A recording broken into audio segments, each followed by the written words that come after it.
اعوذ باللہ من الشیطان الرجیم بسم اللہ الرحمن الرحیم نحمد اللہ تبارک و تعالی ونصلی علی رسولہ الکریم والمہدی الموعود علیہ الصلاة والتسلیم وعلى آلهما وأصحابهما أجمعين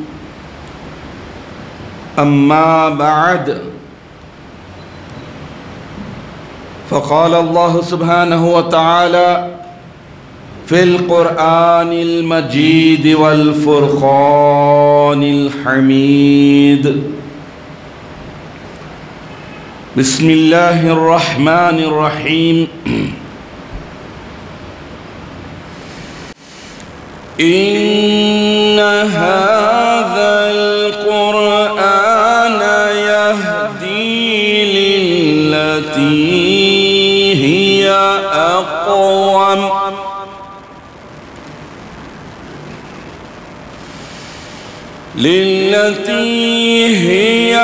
أقوم ويبشر المؤمنين الذين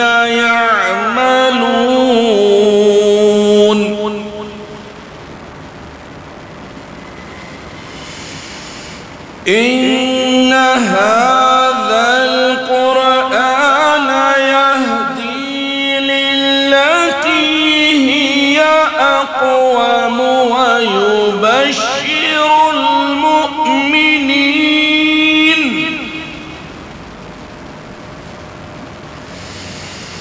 ويبشر المؤمنين الذين يعملون الصالحات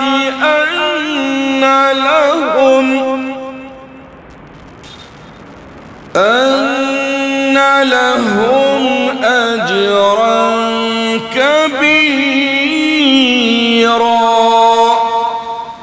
صدق اللہ العظیم. سورہ بنی اسرائیل آیت نمبر 9. تلاوت کردہ آیت شریفہ کے معنی سب سے پہلے آپ کے خدمت میں رکھتا ہوں.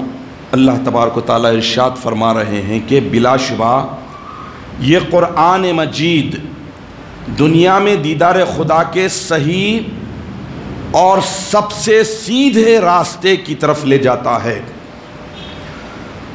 اور عمل صالح یعنی ترک متاع دنیا کرنے والوں کو بشارت دیتا ہے کہ انہیں بہت بڑا صلہ مل جائے گا.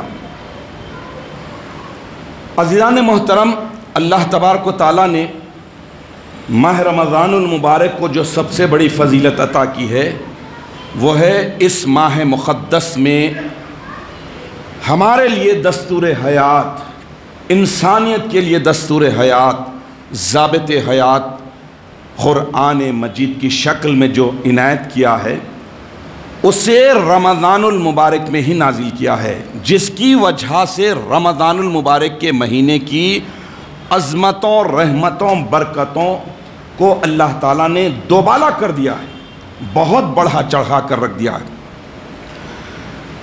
عزیزان محترم، قرآن پاک ایک ایسی اللہ کی کتاب ہے جس کی صرف تلاوت کرتے ہیں تو اللہ تعالیٰ نے اجر اور ثواب لکھ دیا.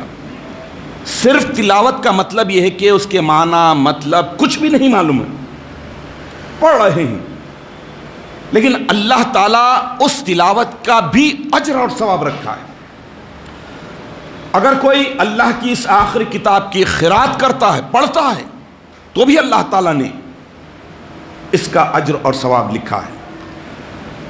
یہ اجر اور ثواب ملنا، یہ تو برکت اپنی جگہ ہے، مل کر رہے گی، لیکن قرآن پاک نازل کیا گیا ہے ہدایت کے لیے، رہبری کے لیے، نصیحت کے لیے، پند و نصیحت حاصل کرنے کے لیے، تاکہ اس سے نصیحت حاصل کر کے اپنی ایک منزل کا تعین کرے، ایک ڈیسٹینیشن کو مقرر کرے اور اس ڈیسٹینیشن کے مطابق اس منزل کو حاصل کرنے کے لیے جو رولز اور ریگولیشنز ہے، جو ضابطے ہیں، راستے کے جو اصول ہیں، وہ سارے کے سارے اس قرآن پاک میں بیان کر دیے گئے ہیں، اسے پورے طور پر اختیار کریں۔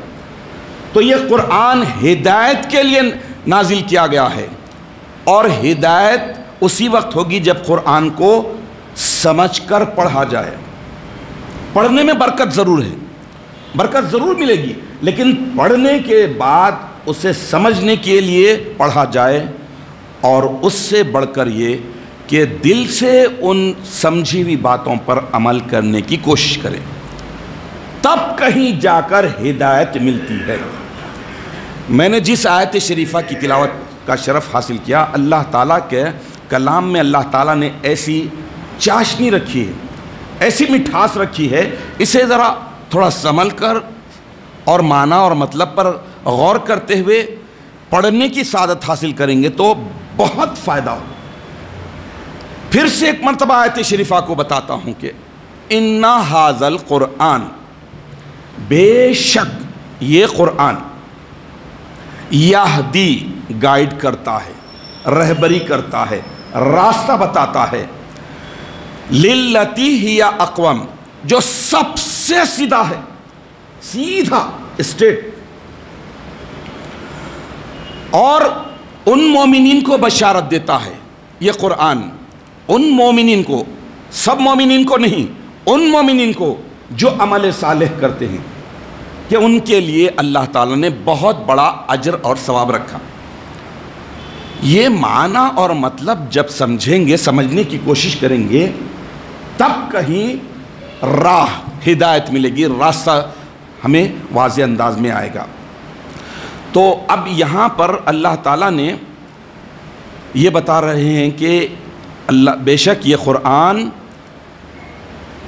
ہدایت کرنے والا ہے، راہ بتانے والا ہے، گائیڈ کرنے والا ہے، لِلَّتِی ہِیَ اقوم، جو سب سے سیدھا ہے۔ تو سیدھا راستہ کون سا؟ صراط مستقیم۔ صراط مستقیم کا مطلب کیا ہے؟ اللہ تبارک و تعالیٰ صراط مستقیم، سیدھا راستہ بتائے ہیں قرآن پاک میں، جا بجایا سیدھا راستہ، سیدھا راستہ۔ راستہ سیدھا کیوں فرمائے؟ غور طلب بات ہے۔ قرآن کو عشق سے پڑھیں۔ امامنا و سیدنا مہدی موعود علیہ السلام ارشاد فرما دیے کہ یہ قرآن کوئی معمولی کتاب نہیں، عشق نام الہی ہے، اللہ سے محبت کرنے کا لو لیٹر ہے یہ۔ تو اسے سادہ نہیں پڑھنا ہے، عشق کے ساتھ پڑھنا ہے، ڈوب کے پڑھنا ہے۔ چلیے بے شمار آیتیں ہیں، سیدھا راستہ، سیدھا راستہ، سیدھا راستہ، صراط مستقیم سورہ فاتحہ میں ہی ہے، اہدنا الصراط المستقیم، اہدنا ہمیں گائیڈ کیجئے، ہمیں بتلائیے صراط المستقیم، سیدھا راستہ۔ آگے بتایا گیا کہ صراط الذین، ان لوگوں کا راستہ جن پر آپ نے انعام کیا ہے۔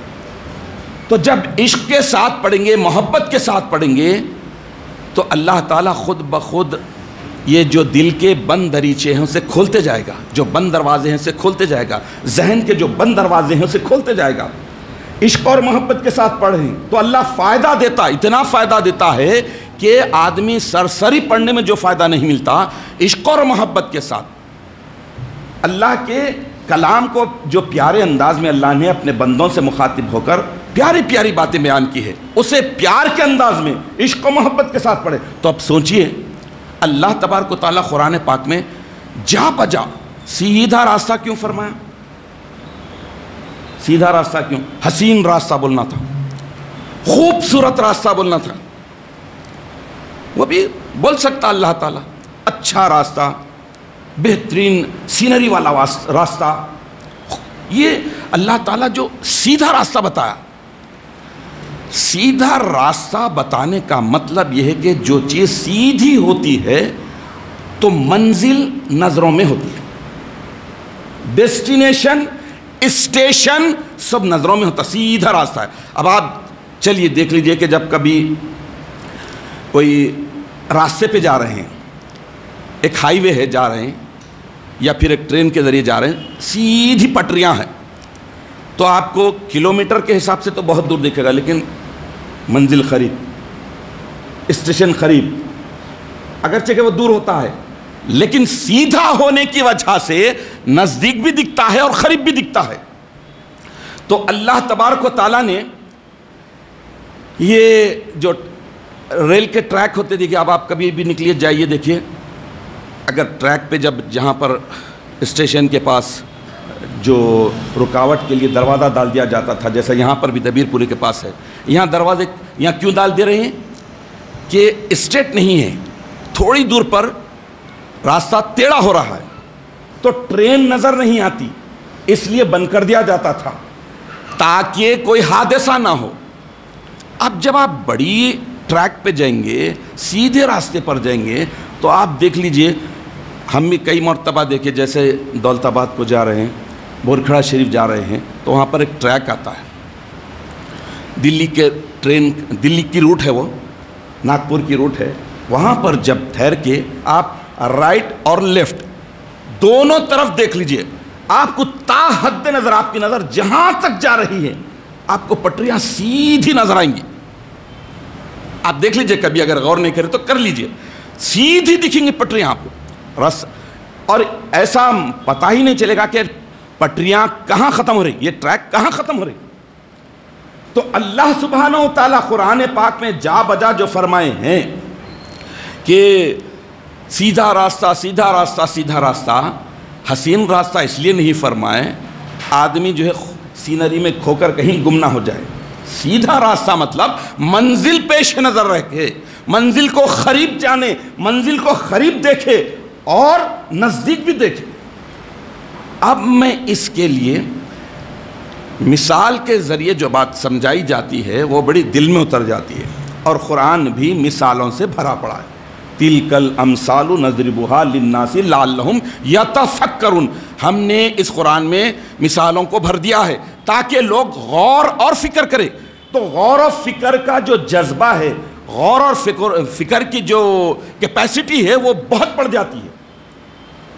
میں نے جیسے عرض کیا کہ اللہ تعالیٰ سیدھا راستہ ہی کیوں بتایا؟ بہترین راستہ بولنا تھا، اچھا راستہ بولنا تھا، خوبصورت راستہ بولنا تھا، بیوٹیفل راستہ بولنا تھا، لیکن نہیں، سیدھا راستہ فرمایا۔ اس کے لیے ایک حدیث شریف مثال، جس میں مثال کے ذریعے سمجھائی جا رہی ہے۔ مسند احمد کی حدیث شریف ہے، حضور اکرم نبی مکرم سرکار دو عالم صلی اللہ تعالیٰ علیہ وسلم فرما رہے ہیں کہ اللہ تعالیٰ ایک مثال بیان کرتا ہے صراط مستقیم کے، ایک مثال کے ذریعے سمجھاتا ہے، بتاتا ہے۔ کون؟ اللہ بتا رہا ہے مثال۔ اب کس کی؟ وہ بھی سیدھے راستے کی، صراط مستقیم کی بات چل رہی، صراط مستقیم کی۔ یہ قرآن سب سے سیدھے راستے کی طرف رہبری کرنے والا ہے، ہدایت دینے والا ہے۔ تو اللہ کے رسول فرما رہے ہیں کہ اللہ تعالیٰ ایک مثال بیان کی ہے کہ صراط مستقیم کے دونوں طرف دو دیواریں ہیں، ایسا راستہ ہے سیدھے، دونوں طرف دو باؤنڈری وال ہیں، ان میں کئی ایک کھلے ہوئے دروازے اور دروازوں پر پردے لٹک رہے ہیں۔ صراط مستقیم کے دروازے پر ایک پکارنے والا مقرر ہے۔ صراط مستقیم ہے، دونوں سائڈ وال ہیں پورے، اور اس پر پردے لٹک رہے ہیں، اور ایک پکارنے والا بھی مقرر ہے۔ کیا پکار رہا ہے؟ جو کہتا ہے کہ اے لوگو، تم سب کے سب اسی سیدھی راہ پر چلے جاؤ۔ مثال کے ذریعے اللہ تعالیٰ، تاکہ بات دلوں میں اترے، تو جو پکارنے والا مقرر ہے وہ پکار رہا ہے کہ اے لوگو، تم سب کے سب اسی سیدھی راہ پر چلے جاؤ، ٹیڑھی ترچھی ادھر ادھر کی راہوں کو نہ دیکھو، نہ ان پر جاؤ۔ سیدھا راستہ ہے، دو وال سیدھے دائیں بائیں ہیں، پردے پڑے ہوئے ہیں، ایک پکارنے والا یہ پکار رہا ہے، اور اس راستے سے گزرنے والا کوئی شخص جب دروازوں میں سے کسی ایک کو کھولنا چاہتا ہے تو ایک پکارنے والا کہتا ہے کہ خبردار اسے نہ کھولنا، اگر کھولا تو اس راہ لگ جاؤ گے اور صراط مستقیم سے ہٹ جاؤ گے۔ یعنی ایک پکارنے والا یہ پکار رہا ہے کہ تم دروازے کو مت کھولو، اور اگر کھولیں گے تو تم اس راہ پر چلے جائیں گے جس کی وجہ سے صراط مستقیم سے ہٹ جائیں گے۔ یہ حدیث شریف میں لفظ بار بار آ رہا ہے، صراط مستقیم۔ پس صراط مستقیم تو اسلام ہے۔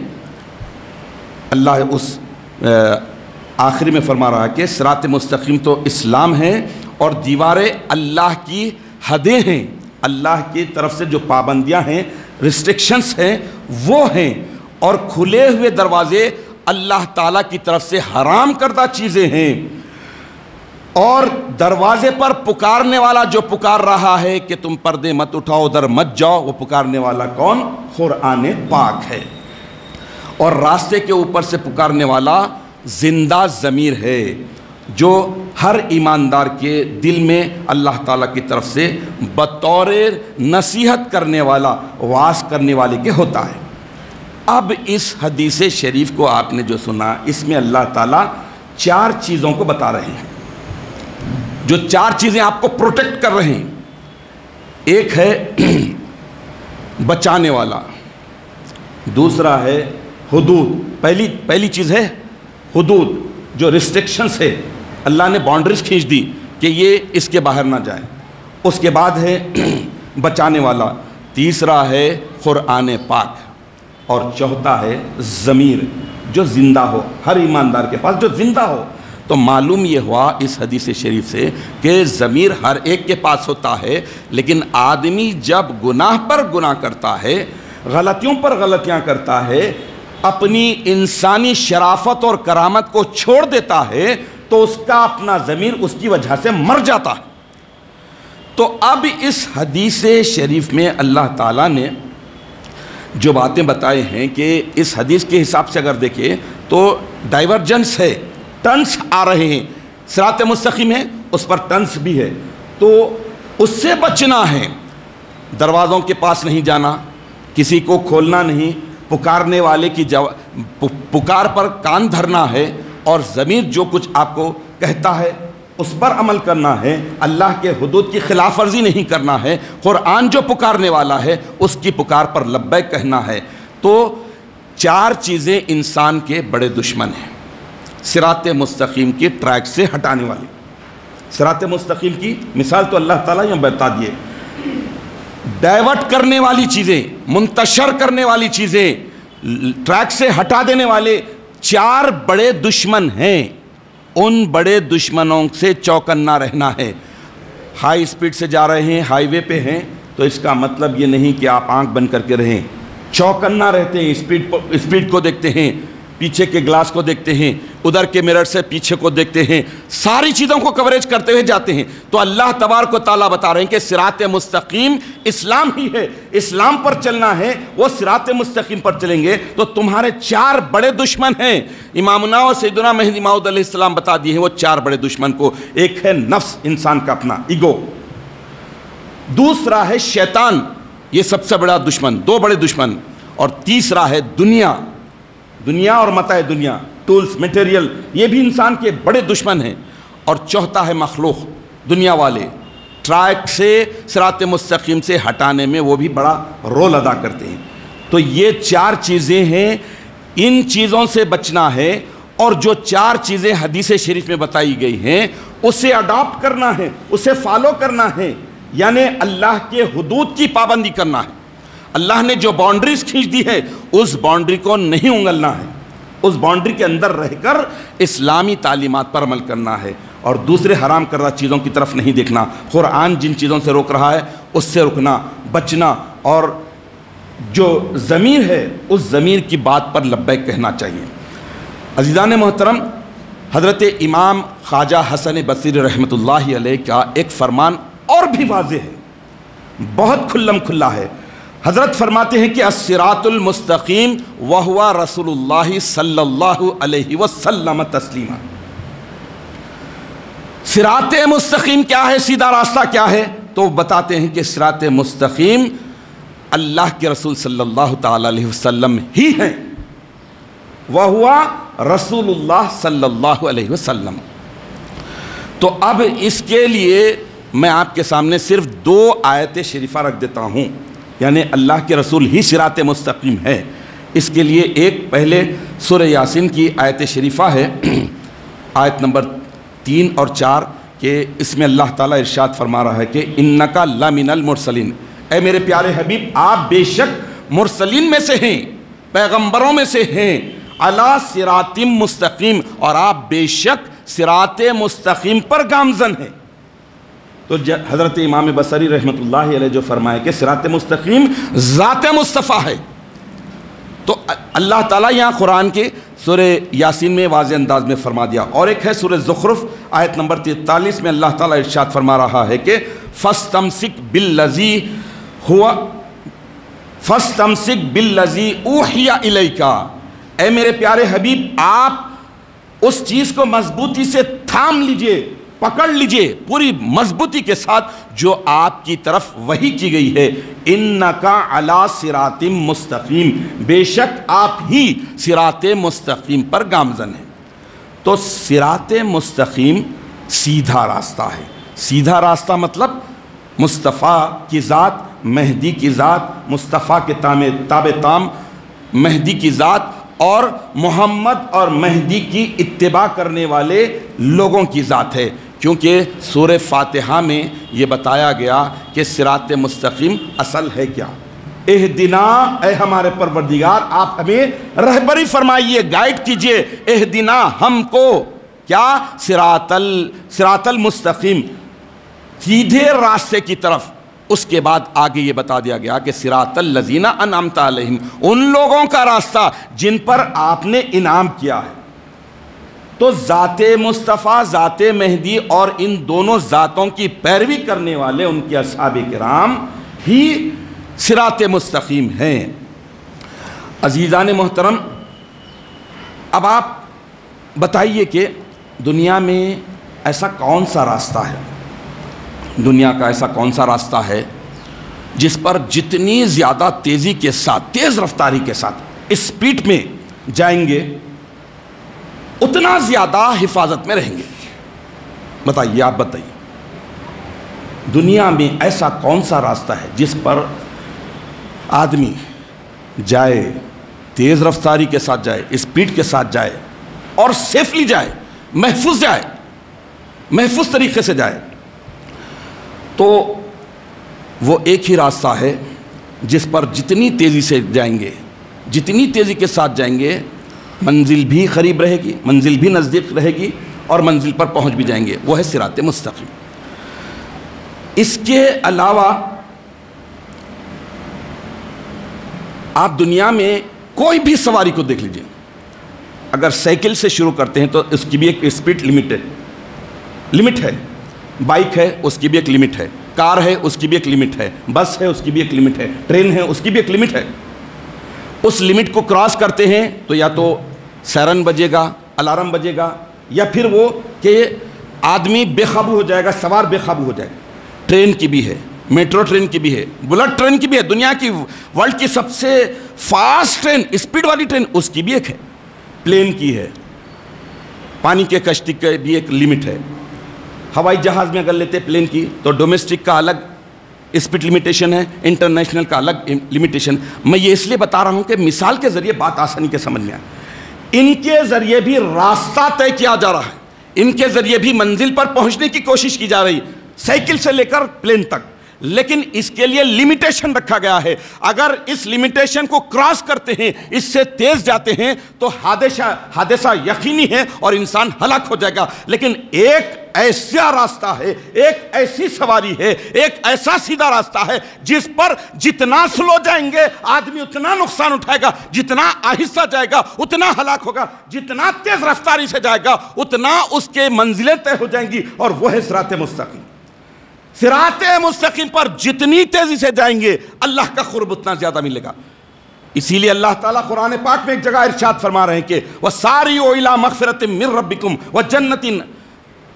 وَجَنَّةٍ أَرْضُهَا السَّمَاوَاتُ وَالْأَرْضُ أُعِدَّتْ لِلْمُتَّقِينَ. سورہ آل عمران میں اللہ تعالیٰ ارشاد فرما رہے ہیں کہ تم دوڑو. کہاں پر دوڑو؟ اگر ایک بائک پہ جا رہے ہیں یا پھر ٹرین ہے, معمولی ٹرین ہے, اس کو اسپیڈ میں بلٹ ٹرین کی طرح چلا رہے ہیں تو پرکھ چھوڑ جائیں گے. اللہ تعالیٰ یہاں پر ارشاد فرما رہے ہیں کہ دوڑو تم. کہاں پر؟ اللہ کی مغفرت کے لیے, اللہ کی مغفرت کو طلب کرنے کے لیے, اور اس جنت کے لیے جس کا پھیلاؤ آسمان اور زمین سے زیادہ ہے, اور یہ جنت تیار کی گئی ہے اعدت للمتقین, متقیوں کے لیے. تو معلوم یہ ہوا کہ تقوی کی پرواز کرنا چاہتے ہیں تو اس کی اسپیڈ جتنی بڑھائیں گے, اگر صراط مستقیم پر چلنا چاہتے ہیں جتنی زیادہ اسپیڈ بڑھائیں گے اتنی تمہاری روحانیت تازہ زندہ اور پرواز کرتے جائے گی، دور چلے جائے گی، اللہ کے نزدیک پہ نزدیک ہو جائے گی، منزل سے قریب ہو جائے گی، اور جتنا صراط مستقیم پر سلو رہے گے اتنا نقصان ہوگا، اتنا آدمی نقصان اٹھائے گا۔ تو اس مثال کے ذریعے اللہ کے رسول صلی اللہ تعالیٰ علیہ وسلم یہی بتا رہے ہیں۔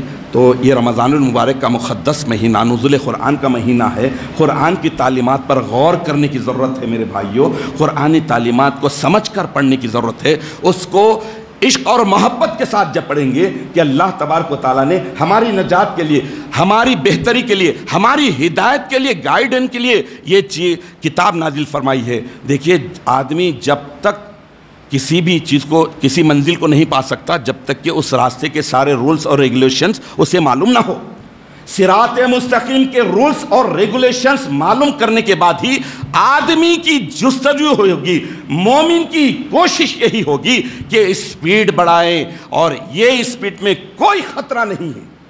خطرہ صرف اس بات میں ہے کہ اگر صراط مستقیم پر سلو جا رہے ہیں تو خطرہ ہے، کیونکہ زندگی مختصر ہے، چھوٹی ہے، 60-70 برس کی دی گئی زندگی ہے، اس پر اگر سلو رنگتے جائیں گے، تانبیل کی چال چلتے جائیں گے تو منزلیں نہیں ملیں گی۔ جنت کو پانے کے لیے جنتیوں کے اعمال کرنا پڑے گا، اسپیڈ کو بڑھانا پڑے گا۔ تو یہ رمضان المبارک کے مقدس مہینے میں ہم اللہ تبارک و تعالیٰ سے دعا کرتے ہیں کہ الہ العالمین تو اپنے فضل و کرم سے، رسول و مہدی کے صدقے سے ہم تمام کے دلوں میں قرآن کی عظمت کو، اہمیت کو اور قرآن کی فضیلت کو اجاگر فرما دے۔ ہمارے دلوں میں قرآن کی محبت ایسی ہو جائے کہ ہم جو نعرہ لگا رہے ہیں اس نعرے کے مطابق عمل کریں کہ قرآن اور مہدی ہمارے امام ہیں، تو امام مانتے ہوئے امام کی ہر حرکت کو فالو کرنے کی کوشش کرے، امام کے ہر حکم کی تابعداری کرنے کی کوشش کرے، اور ہم اپنی زندگیوں کو واقعی ہلاکتوں سے، گناہوں سے اسی صورت میں بچا سکتے ہیں جب ہم قرآن کی اتباع کرنے کی کوشش کریں، قرآن کو سمجھ کر پڑھنے کی کوشش کریں اور اس پر عمل کرنے کی کوشش کریں۔ اللہ تبارک و تعالی ہمیں غفلتوں سے بچائے اور قرآن کی دوری کے مرض سے ہمیں محفوظ رہنے کی توفیق عطا فرمائے، آمین یا رب العالمین۔ وآخر دعوانا ان الحمد للہ رب العالمین۔